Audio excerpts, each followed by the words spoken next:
જય સ્વામિનારાયણ વિદ્યાર્થી મિત્રો, ચેપ્ટર નંબર 4 રાસાયણિક બંધન, એમાં આપણે સહસંયોજક બંધ ટોપિકની ચર્ચા કરતા હતા. આજે આપણે તેમાં આગળ વધીએ. બરોબર, તો છેલ્લે મેં તમને સહસંયોજક દ્વિબંધની ચર્ચા કરી હતી. સહસંયોજક દ્વિબંધ વિશે આપણે ચર્ચા થઈ હતી અને તેમાં આપણે આગળ વધીએ. તો દ્વિબંધ ક્યારે બને ભાઈ? તો કે ભાઈ જ્યારે બે પરમાણુઓ વચ્ચે બે ઇલેક્ટ્રોનની ભાગીદારી થાય છે ત્યારે દ્વિબંધનું નિર્માણ થાય છે, એવી આપણે ચર્ચા કરી હતી. ગયા લેક્ચરની અંદર આપણે જે મુદ્દો જોયો હતો એમાં જ આપણે આગળ વધીએ. સૌથી પહેલાં તો દ્વિબંધની વ્યાખ્યા, જ્યારે બે પરમાણુઓ તેમના સંયોજકતા કોષના બે ઇલેક્ટ્રોનની ભાગીદારી કરે. જો અહીંયા શરતો લાગુ કે બે ઇલેક્ટ્રોનની ભાગીદારી થવી જરૂરી છે. જો એક ઇલેક્ટ્રોનની ભાગીદારી થાય તો એકલ સહસંયોજક બંધ બને, અને જો બે ઇલેક્ટ્રોનની ભાગીદારી થાય તો દ્વિબંધની રચના થાય. દ્વિ એટલે બે. હવે અહીંયા એના માટે કયા ઇલેક્ટ્રોન વપરાય છે? તો કે સંયોજકતા કોષના. ઓકે, તો વ્યાખ્યા આવી છે, જ્યારે બે પરમાણુઓ તેમના સંયોજકતા કોષના બે ઇલેક્ટ્રોનની ભાગીદારી કરીને યુગ્મ રચે ત્યારે સહસંયોજક દ્વિબંધની રચના થાય છે. તો કન્ટિન્યુ. ચાલો, હવે એમાં આપણે ઓટો અણુનું ઉદાહરણ પણ લીધું હતું.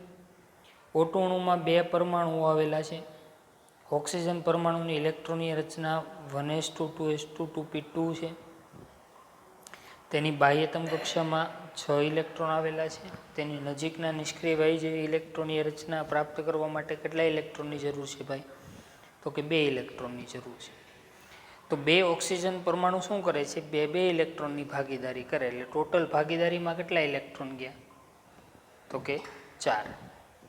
ઓકે, આમ બંને ઓક્સિજન પરમાણુ બે ઇલેક્ટ્રોનની ભાગીદારી કરી અને બે શું રચે છે? બંધકારક ઇલેક્ટ્રોન યુગ્મ, અને તેથી દ્વિબંધનું નિર્માણ થાય અને ઓટો અણુ બને છે. આ સમાન પરમાણુઓ વચ્ચે આપણે દ્વિબંધની વાત કરી. હવે જુદા જુદા પરમાણુઓ વચ્ચે દ્વિબંધની આપણે ચર્ચા કરીએ. જુદા જુદા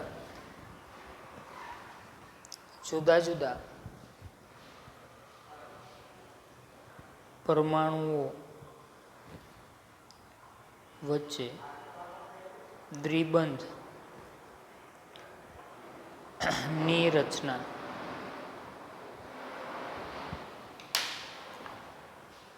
ઉદાહરણ તરીકે CO2 કાર્બન ડાયોક્સાઇડ અણુમાં સહસંયોજક બંધ સમજાવો. તો કાર્બન ડાયોક્સાઇડ અણુની અંદર પહેલાં તો પરમાણુ કેટલા છે એ આપણે જોવું પડે. તો પરમાણુમાં જો કાર્બન કેટલા છે? 1. ઓક્સિજન કેટલા છે? 2. તો CO2 અણુમાં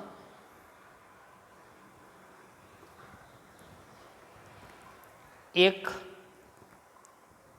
કાર્બન પરમાણુ અને 2 ઓક્સિજન પરમાણુ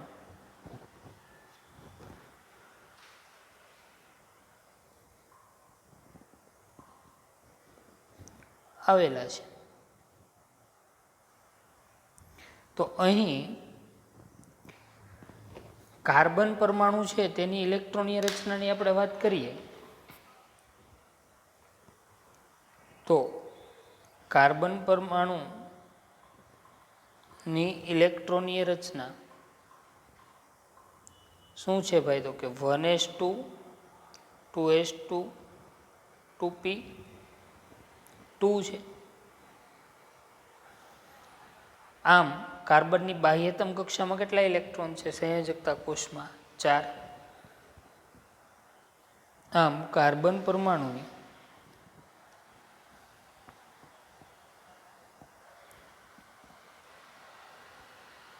બાહ્યતમ કક્ષામાં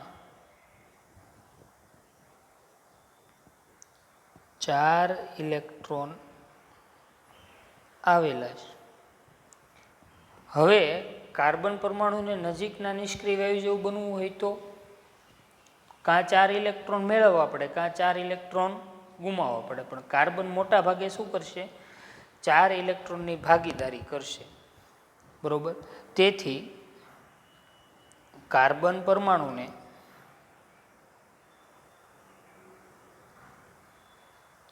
નજીકના નિષ્ક્રિય વાયુ જેવી ઇલેક્ટ્રોનીય રચના પ્રાપ્ત કરવા માટે 4 ઇલેક્ટ્રોનની જરૂર છે. બીજો પરમાણુ કયો છે? તો કે ઓક્સિજન. ઓક્સિજનની આપણે વાત કરીએ તો કે ઓક્સિજન પરમાણુની ઇલેક્ટ્રોનીય રચના શું છે? પહેલાં તો એ આપણને ખબર હોવી જોઈએ. ઓક્સિજન પરમાણુની ઇલેક્ટ્રોનીય રચના 1s2 2s2 2p4 છે. ઓક્સિજનની બાહ્યતમ કક્ષામાં કેટલા ઇલેક્ટ્રોન? કાર્બનની બાહ્યતમ કક્ષામાં 4 ઇલેક્ટ્રોન હતા. ઓક્સિજન પરમાણુની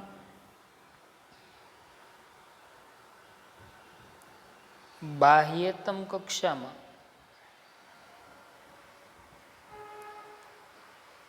6 ઇલેક્ટ્રોન આવેલા છે. તેથી ઓક્સિજન પરમાણુને નજીકના નિષ્ક્રિય વાયુ જેવી અષ્ટક રચના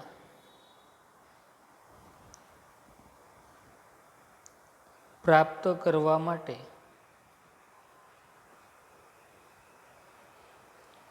2 ઇલેક્ટ્રોનની જરૂર છે. કાર્બનને 4 ઇલેક્ટ્રોનની જરૂર છે અને ઓક્સિજન પરમાણુને કેટલા ઇલેક્ટ્રોનની જરૂર છે? 2 ઇલેક્ટ્રોનની જરૂર છે. હવે અહીંયા થાય છે શું? તો કે એક કાર્બન પરમાણુ, આપણે લુઈસ બિંદુ નિરૂપણ બતાવીએ તો કાર્બનની બાહ્યતમ કક્ષામાં આવેલા ઇલેક્ટ્રોનને હું ચોકડી વડે દર્શાવું. કાર્બનની પાસે કેટલા ઇલેક્ટ્રોન છે? 4. ઓક્સિજન પરમાણુ છે એ 2 છે. 2 ઓક્સિજન પાસે ટોટલ ઇલેક્ટ્રોન કેટલા છે? 6.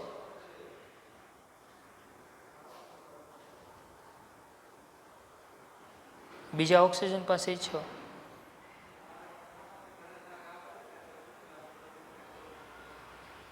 ઓકે.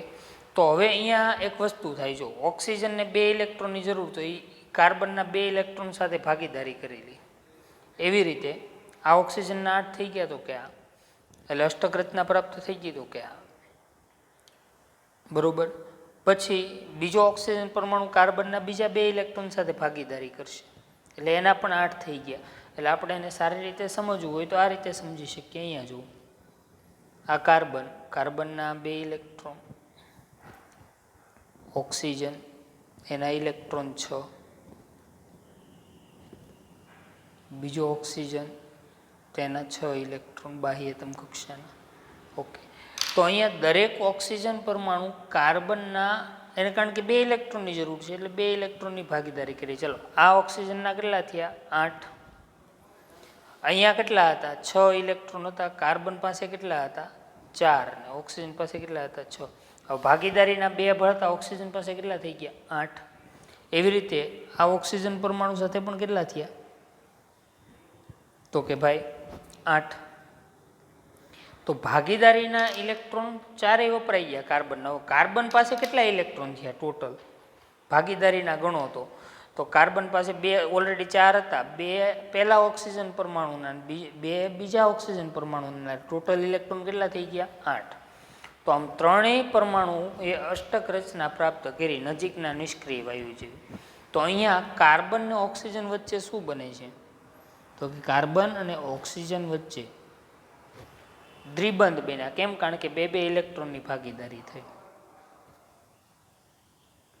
તો અહીંયા બંધકારક ઇલેક્ટ્રોન યુગ્મ કેટલા થયા? બંધકારક ઇલેક્ટ્રોન યુગ્મ કેટલા થયા? તો કે બંધ બનાવવામાં ભાગ લઈ ગણો જોઈએ તો યુગ્મ એટલે જોડ, બરોબર, ખાલી ઇલેક્ટ્રોન નહીં. તો કેટલા ઇલેક્ટ્રોન છે? 1 2 3 4 જોડ થઈ. તો કે હા. અબંધકારક કાર્બન પાસે એકેય નથી વધતા. ઓક્સિજન પાસે તમે જુઓ તો દરેક ઓક્સિજન પાસે 4 ઇલેક્ટ્રોન અબંધકારક રહે, એટલે જોડ ગણો તો કેટલી થઈ? તો કે અબંધકારક ઇલેક્ટ્રોન યુગ્મ. બંધકારક એટલે બંધ બનાવવામાં ભાગ લઈએ ને અબંધકારક એટલે બંધ બનાવવામાં ભાગ લેતા નથી. તો આમ કાર્બન ડાયોક્સાઇડમાં કાર્બન છે એ દરેક ઓક્સિજન સાથે કેવી રીતે જોડાયેલો છે? દ્વિબંધથી અહીંયા જોડાયેલો છે. તો આ છે CO2 અણુમાં દ્વિબંધ બન્યું, બરોબર. એને આપણે થિયરી સ્વરૂપે સમજવું હોય તો સારી રીતે સમજી શકીએ. અહીંયા આપણે જોઈએ કે અહીં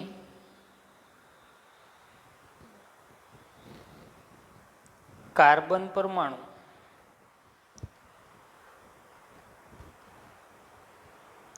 દરેક ઓક્સિજન પરમાણુ સાથે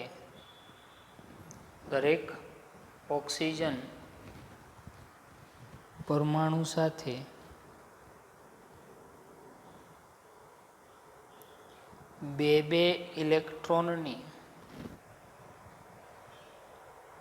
ભાગીદારી કરીને દ્વિબંધનું નિર્માણ કરે છે.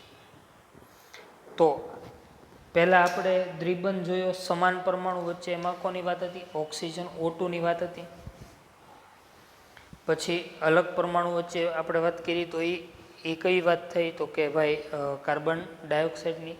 તો દ્વિબંધની ચર્ચા કર્યા બાદ પહેલા એકલ બંધ જોયો, પછી દ્વિબંધ, અને હવે આપણે સહસંયોજક ત્રિબંધની ચર્ચા કરશું, બરોબર. એ પણ ખૂબ જ સરળ અને સમજવા જેવો ટોપિક છે, એની પર આપણે ચર્ચા કરીએ.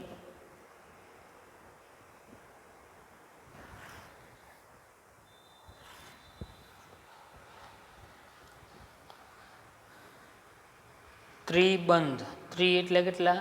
3.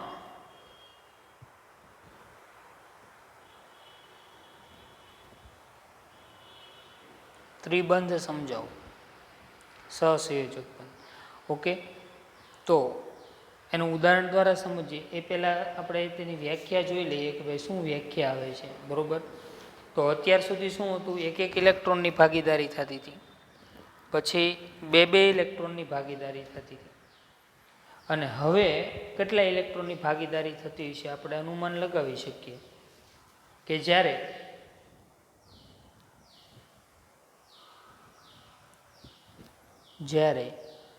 બે પરમાણુઓ વચ્ચે અથવા જ્યારે બે પરમાણુઓ તેમના કયા બાહ્યતમ કક્ષા એટલે કઈ? તો કે સંયોજકતા કક્ષા. જ્યારે બે પરમાણુ તેમના સંયોજકતા કોષના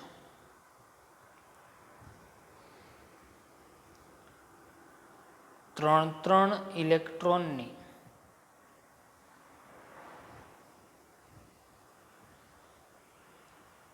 ભાગીદારી કરીને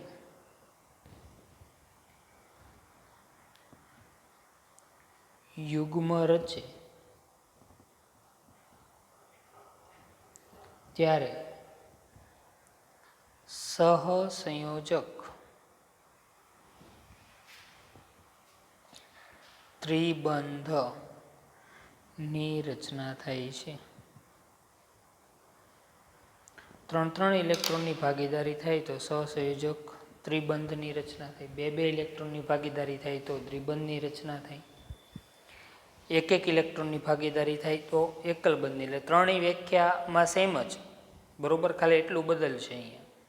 જ્યારે બે પરમાણુ તેમના સંયોજકતા કોષના એક ઇલેક્ટ્રોનની ભાગીદારી કરે ત્યારે એકલ સહસંયોજક બંધની રચના થાય.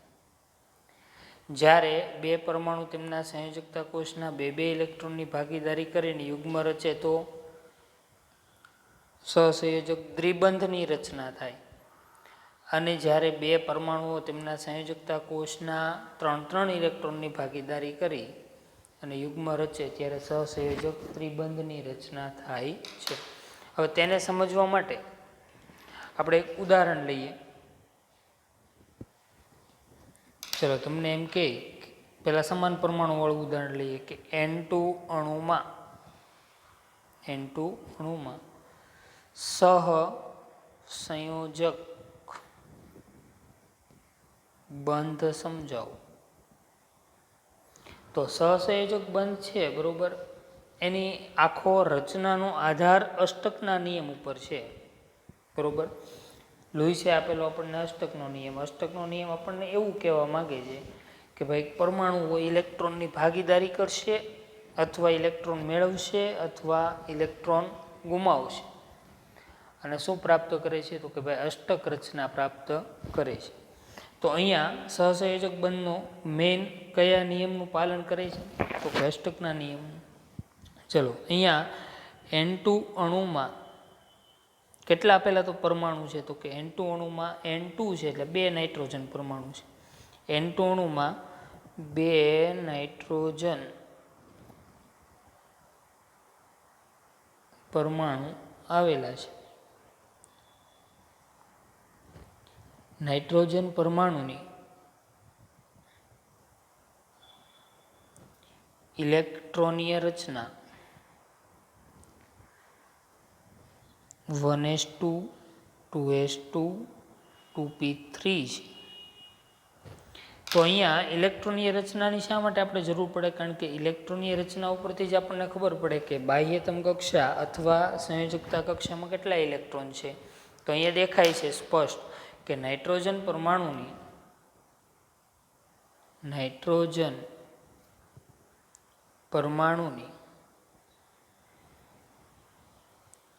સંયોજકતા કક્ષામાં 5 ઇલેક્ટ્રોન આવેલા છે. તેથી નાઇટ્રોજન પરમાણુને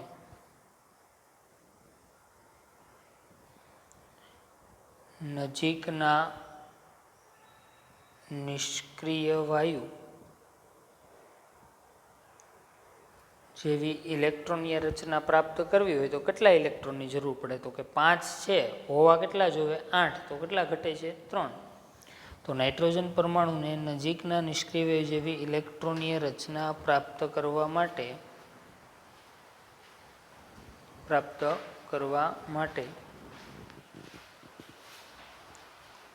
3 ઇલેક્ટ્રોનની જરૂર છે. ઓકે, તો દરેક નાઇટ્રોજન પરમાણુને 3 ઇલેક્ટ્રોનની જરૂર છે. હવે નાઇટ્રોજન પરમાણુનું આપણે લુઈસ બિંદુ નિરૂપણ કરીએ તો આપણને ખબર પડે કે કઈ રીતે બંધ બનશે. કારણ કે બંધ બનવાની ક્રિયા છે એ લુઈસ બિંદુ નિરૂપણ ઉપરથી ખબર પડે. ચલો, નાઇટ્રોજનની આજુબાજુ કેટલા ઇલેક્ટ્રોન દર્શાવશું તો કે 5. કેમ? કારણ કે તેની બાહ્યતમ કક્ષામાં કેટલા ઇલેક્ટ્રોન આવેલા છે? 5. બીજો નાઇટ્રોજન પરમાણુ, તેની બાહ્યતમ કક્ષામાં કેટલા ઇલેક્ટ્રોન છે? 5. 2 નાઇટ્રોજન પરમાણુ છે બરોબર, એને 3 ઇલેક્ટ્રોનની જરૂર છે. તો બંને નાઇટ્રોજન પરમાણુ શું કરશે તો કે ભાઈ 3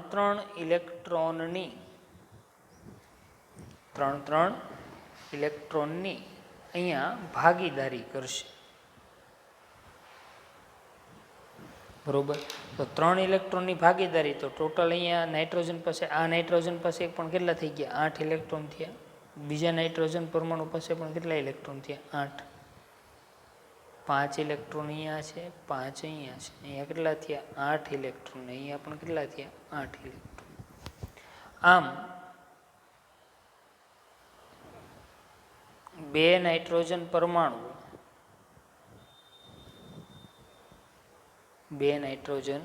પરમાણુ તેમના સંયોજકતા કોષના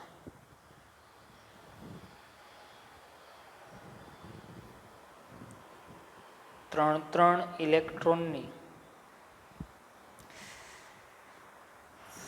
ભાગીદારી કરીને અષ્ટક રચના પ્રાપ્ત કરે છે.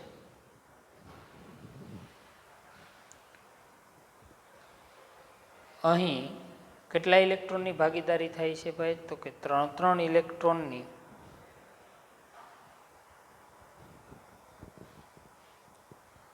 ભાગીદારી થતી હોવાથી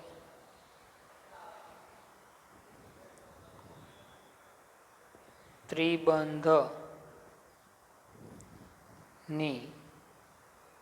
રચના થાય છે. આ સાથે આજે આપણે આજના લેક્ચરમાં આપણે એટલે સુધી અટકીએ છીએ.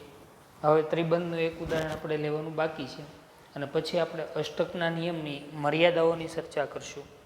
કારણ કે જો બધા જ સંયોજનો બને ત્યારે અષ્ટકના નિયમનું સંપૂર્ણપણે પાલન થતું નથી.